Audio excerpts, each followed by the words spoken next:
नमस्कार। देश रोजाना में आपका स्वागत है। मैं आपके साथ जगन्नाथ गौतम। रात के 9 बज चुके हैं और वक्त है प्राइम टाइम का। आज प्राइम टाइम का हिस्सा जो खबरें बनी हैं उनमें मुख्य हैं प्रदेश की सियासत की होंगी, जहां लगातार वार पलटवार का सिलसिला जारी है। बात देश के संत सियासत की भी होगी, बात जज्बे के सलाम की भी करेंगे। सभी खबरों को विस्तार से जानने के लिए पहली नज़र सुर्खियों पर। तमिलनाडु के राज्य मंत्री ईवी वेलु पर आईटी का शिकंजा, 40 ठिकानों पर छापेमारी, टैक्स चोरी का आरोप। राजस्थान बीजेपी ने जारी की उम्मीदवारों की चौथी लिस्ट। मध्य प्रदेश के भिंड में समाजवादी पार्टी को झटका, पार्टी प्रत्याशी रवि सेन जैन बीजेपी में हुए शामिल। तो वहीं उत्तर प्रदेश में समाजवादी पार्टी नेता रवि प्रकाश वर्मा ने दिया इस्तीफा, थामेंगे कांग्रेस का दामन। मुख्यमंत्री केजरीवाल पर कांग्रेस नेता संदीप दीक्षित ने किया शब्दों से वार, कहा जांच से भाग रहे हैं केजरीवाल। स्मॉग की चादर में लिपटी दिल्ली, एनसीआर 7 नवंबर तक राहत के आसार नहीं। राजधानी में 2-3 दिनों तक रहेंगे स्कूल बंद। आईडीएफ का दावा, गाजा में 4 इजरायली सैनिकों की मौत। अब तक आईडीएफ के 23 जवानों की हो चुकी है मौत। अब खबरें विस्तार से। बात अपने प्रदेश की, जहां 2024 का सियासी रण जीतने के लिए सभी सियासी पार्टियों ने कमर कस ली है और किसी भी तरह का मौका नहीं छोड़ना चाहता है। तब ही तो कोई शब्दों का प्रहार करता है, तो कोई अपनी सियासी पिच तैयार करने के लिए लुभावनी घोषणाएं और वायदे करता है, तो कोई सियासी रण में खुद की किस्मत आजमाने के लिए मौजूदा पद से इस्तीफा तक दे रहा है। भाई, हम तो यही कहते आए हैं, ये सत्ता का स्वाद ही ऐसा है जो हर कोई लेना चाहता है। दरअसल हरियाणा के सीएम मनोहर लाल खट्टर के राजनीतिक सचिव कृष्ण बेदी ने अपने पद से इस्तीफा दिया है। कृष्ण बेदी की साल 2019 में मुख्यमंत्री के राजनीतिक सचिव पद पर नियुक्ति हुई थी। अंदर खाने जो खबरें निकल कर सामने आ रही हैं उनके मुताबिक इस्तीफा देने के बाद कृष्ण बेदी अंबाला की सुरक्षित लोकसभा सीट में सक्रिय होंगे।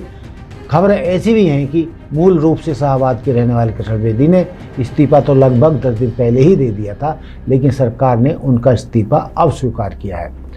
कृष्ण बेदी अंबाला लोकसभा का चुनाव लड़ने का दावा ठोक सकते हैं।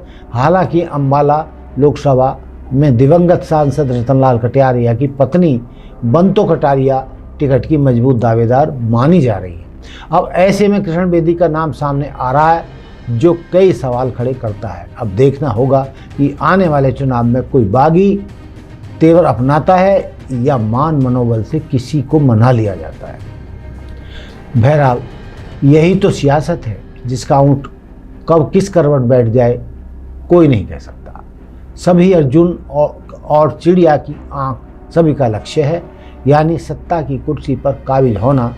तभी तो प्रदेश में बीजेपी अपने हर हथकंडे को अपना रही है। कभी किसी का इस्तीफा होता है तो कभी किसी को कोई पद दे दिया जाता है और कभी लोक लुभावन घोषणाएं भी होती हैं। तभी तो प्रदेश के गृह मंत्री कह रहे हैं कि अंत्योदय महासम्मेलन का उद्देश्य पूर्ण तरह सफल रहा है। केंद्रीय गृह मंत्री अमित शाह ने केंद्र और प्रदेश सरकार की तरफ से जन कल्याण की दिशा में उठाए गए कदमों को प्रमुखता से सबके सामने रखा है। गौरतलब है कि कल केंद्रीय गृह मंत्री अमित शाह ने अंत्योदय योजना के तहत 5 परियोजनाओं का शिलान्यास किया है, लेकिन इसके साथ ही प्रदेश के गृह मंत्री अनिल विज कुछ और भी बोल रहे हैं। अरे भाई, वो गब्बर हैं और गब्बर चुप कैसे रह सकता है। दरअसल हरियाणा के पूर्व सीएम भूपेंद्र सिंह हुड्डा के 4 उप मुख्यमंत्री बनाने वाला बयान अभी तक सुर्खियों में छाया हुआ है और इसने सियासत को भी पूरी तरह गर्म कर रखा है। लगातार उन पर सियासी हमले हो रहे हैं। प्रदेश के गृह मंत्री अनिल विज ने उनके इस बयान पर चुटकी ली है और कहा कि भूपेंद्र सिंह हुड्डा की किसी भी बात से उनकी पार्टी खुद सहमत नहीं होती। ऐसी घोषणा तो वे अक्सर करते ही रहते हैं, लेकिन उनकी पार्टी के दूसरे नेता यह कहते हैं कि अभी हमारी इस बारे में कोई मीटिंग नहीं हुई है, कोई फैसला नहीं हुआ है, जनता सब जानती है और समझती है। हुड्डा केवल जनता को गुमराह कर रहे हैं, इनके अल्ले पल्ले कुछ नहीं है। उन्होंने कहा कि उनकी पार्टी में तो आपस में ही कोई सहमति नहीं बनती है। देखिए, ऐसा है, अब जो पूर्व सीएम है भूपेंद्र सिंह हुड्डा, उनकी किसी भी बात पर उनकी पार्टी ही सहमत नहीं होती। उन्होंने कहा कि हमारी अभी कोई नहीं है। कई बार ये कई चीजों की घोषणा कर देते हैं, वो कहते हैं अभी हमारी मीटिंग नहीं हुई है। तो कौन, जनता समझदार है, जनता समझती है कि भूपेंद्र सिंह हुड्डा केवल जनता को गुमराह करने का काम कर रहा है, इसके अल्ले पल्ले कुछ नहीं है। अब भले ही गब्बर यानी प्रदेश के गृह मंत्री अनिल विज साहब हुड्डा जी के लिए कुछ भी सोचें, लेकिन ऐसा है नहीं, क्योंकि 2 बार प्रदेश के मुख्यमंत्री रहे मौजूदा दौर में हरियाणा विधानसभा के नेता प्रतिपक्ष भूपेंद्र सिंह हुड्डा को कांग्रेस हाईकमान ने राजस्थान में 25 नवंबर को होने वाले विधानसभा चुनावों के लिए विशेष पर्यवेक्षक नियुक्त किया है। उनके अलावा मुकुल वासनिक, जितेंद्र सिंह, शक्ति सिंह गोहिल और शकील अहमद खान को भी वह जिम्मेदारी दी गई है। गौरतलब है कि राजस्थान में 200 विधानसभा सीटों पर 25 नवंबर को वोटिंग होनी है। फिलहाल राजस्थान में कांग्रेस की सरकार है जो फिर से सत्ता पर काबिज होने के लिए जो आजमाइश में लगी हुई है। अब इसी को लेकर कांग्रेस ने हरियाणा प्रदेश के बड़े चेहरे भूपेंद्र सिंह हुड्डा को राजधानी की जिम्मेदारी सौंपी है। आपको बता दें कि इससे पहले तोसाम की विधायक किरण चौधरी तो राजस्थान चुनाव के मद्देनजर समन्वयक नियुक्त किया गया था। दरअसल लग ऐसा रहा है कि कांग्रेस भी जाट वोटों को लुभाने के लिए भूपेंद्र सिंह हुड्डा का चेहरा बना रही है, क्योंकि राजस्थान में जाट मतदाता निर्णायक भूमिका में है और राजस्थान हरियाणा का पड़ोसी राज्य है और कांग्रेस के लिए राजस्थान विधानसभा चुनाव प्रतिष्ठा का सवाल बन चुका है। भूपेंद्र सिंह हुड्डा को सियासत में लगभग 5 दशक का लंबा अनुभव भी है। इसके अलावा उनके पिता चौधरी रणवीर हुड्डा लोकसभा के सदस्य और विधायक के साथ साथ संविधान निर्माता समिति के सदस्य भी रह चुके हैं। इसके अलावा हुड्डा का प्रभाव राजस्थान में भी माना जाता रहा है।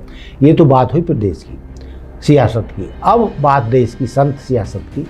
5 राज्यों में विधानसभा चुनाव होने हैं, जहां कोई भगवा पहने तो कोई अपनी टोली के साथ घर घर शंख फूंकते हुए, दंडक प्रभाव करते हुए वोटों की गुहार लगा रहा है।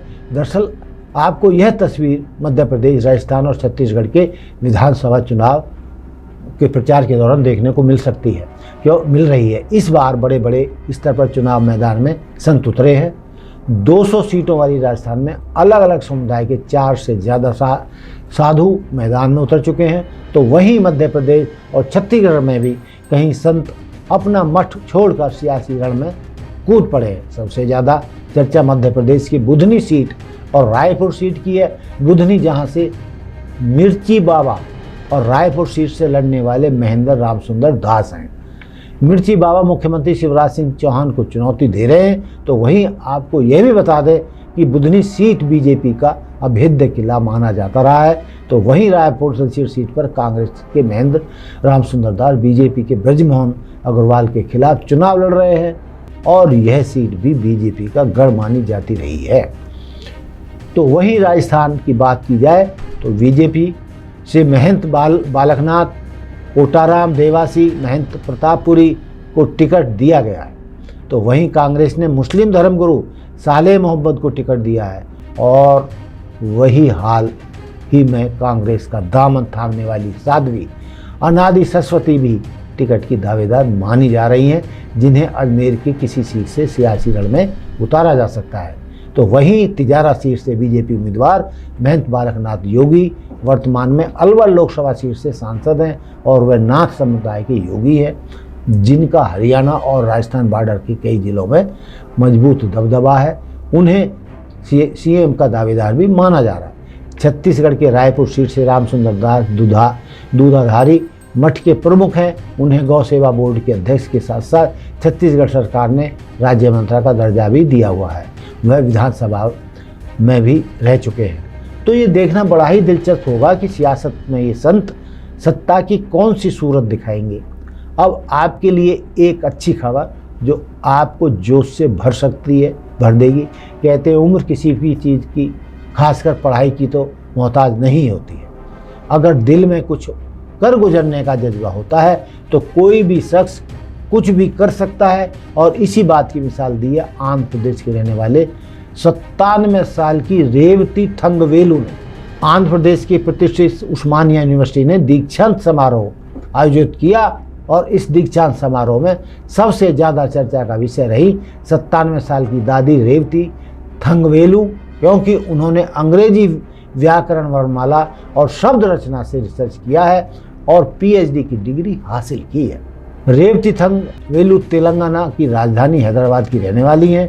वे शिक्षक के तौर पर 1990 में रिटायर हुई थी, लेकिन पढ़ाई का जुनून सिर पर ऐसा सवार था कि उन्होंने अपनी पढ़ाई को रोका नहीं और अंग्रेजी में पीएचडी करने की लगन ने उन्हें 97 साल की उम्र में पीएचडी की डिग्री दिलवा दी। आज रेवती दादी की चारों तरफ चर्चा हो रही है। उन्होंने अपने लक्ष्य को अपने जुनून के दम पर हासिल करने के लिए एक मिसाल पेश की है। चलिए आज के प्राइम टाइम में इतना ही। कल फिर मुलाकात होगी और बात होगी उन खबरों की, उन मुद्दों की जो रखते हैं आपसे सरोकार। नमस्कार। हमारे साथ जुड़े रहने के लिए देखते रहिए देश रोजाना का यूट्यूब चैनल। सब्सक्राइब कीजिए, साथ ही देश रोजाना की खबरें सबसे पहले देखने के लिए प्रेस कीजिए बेल आइकन।